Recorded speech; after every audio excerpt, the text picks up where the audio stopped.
I recently made a video doing an entire home network install for another home lab user. And in that video, the EAP775 was featured, and you guys were very curious to know more information about this than that was provided in that video. So I reached out to Brent and asked him to borrow his EAP775 to make that happen. We can remove this top cover, which we'll talk about later, to reveal the access point itself. In terms of size, the EAP775 is larger than its predecessor, the EAP725. Both of these access points are Wi-Fi 7 2.5 gigabit capable. While these devices have some similarities, there are some key differences. For instance, the faceplate can be removed on this and be painted, but you can only paint this. The rest of the EAP is not intended to be painted. With the EAP775, it's got a much larger faceplate that can be painted all the way around so it can match any wall. Now, the next set of differences lie with the actual ports themselves.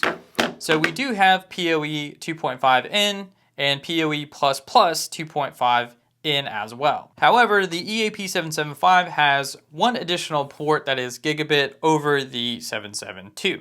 Let's focus on the EAP775 for now and take a look at the ports on the bottom of the device. So we have a 2.5 gigabit out port here. There's no power supplied from this. We have a 1 gigabit Ethernet port out here, again, no power. And then we have two interesting PoE ports here that are both gigabit. However, if you need PoE+, only one of these can provide PoE+, and the other one will not be able to provide PoE when you are using PoE+. So keep that in mind if you are trying to do that with this device. As I mentioned before, both of these devices are Wi-Fi 7 capable. This one has 4 antennae internally, and the EAP775 has 6 antennae internally. Before we jump into speed test, there is one thing we have to talk about first, and that's the EAP725. So this is a Wi-Fi 7 capable access point, right? Well, it doesn't have the 6 gigahertz band. It only has 2.4 and 5 gigahertz. Well, how does that make it a Wi-Fi 7 device? Well, on the technicality, because the 5 gigahertz band is capable of going up to 240 megahertz in channel width. The issue with that is that not all devices support that channel width, like this Wi-Fi 7 capable Dell XPS laptop. It can do 320 hertz, it can do 160, and all of the things below. However, it can't do 240, so really, is this Wi-Fi 7 capable? I guess so, but the number of devices that will support that channel width are going to be pretty low.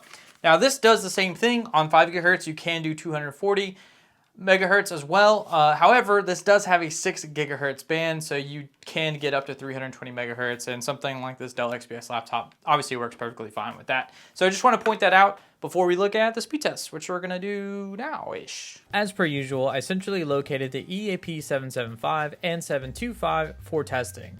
Then I stood in various spots around my home and ran open speed test 5 times and averaged the results.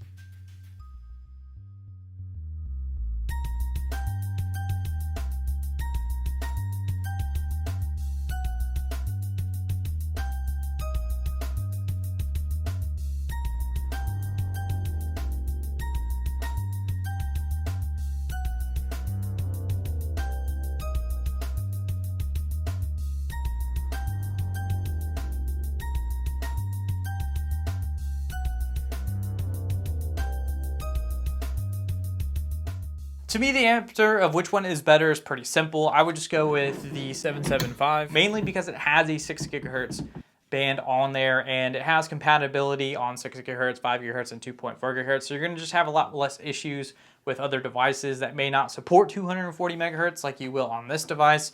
So just pure raw speed, this is great. However, if you just need some additional networking in a room and you need 2.5 gigabit via an Ethernet port, this is a pretty good choice. It's a little bit cheaper overall, and honestly, I think it's still plenty fast, even though you're not on the 6 gigahertz band for that like true raw throughput.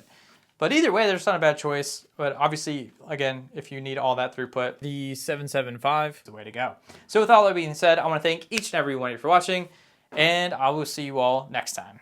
Peace.